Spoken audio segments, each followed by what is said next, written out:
प्राचीन समय की बात है। सोनभद्र नाम का एक नगर था जिसमें चंपकेश्वर नाम का राजा राज करता था। उसकी सुलोचना नाम की एक लड़की थी। जब वह बड़ी हुई तो उसका रंग रूप और निखर गया। राजा और रानी को उसके विवाह की चिंता होने लगी। राजा ने चारों ओर विवाह की खबर फैला दी। बहुत से राजाओं ने अपनी अपनी तस्वीरें बनवाकर भेजी, पर राजकुमारी ने किसी को भी पसंद ना किया। राजा ने कहा, बेटी कहो तो स्वयंवर करवा दूं, लेकिन वह राजी नहीं हुई।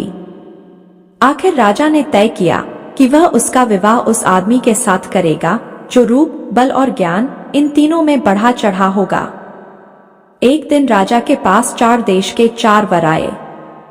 एक ने कहा, मैं एक कपड़ा बनाकर 5 लाख में बेचता हूँ, 1 लाख देवता को चढ़ाता हूँ, 1 लाख अपने अंग लगाता हूँ, 1 लाख स्त्री के लिए रखता हूँ और 1 लाख से अपने खाने पीने का खर्च चलाता हूँ। दूसरा बोला, मैं जल थल के पशुओं की भाषा जानता हूँ।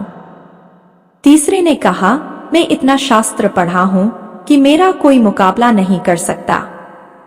चौथे ने कहा, मैं शब्दवेदी तीर चलाना जानता हूँ।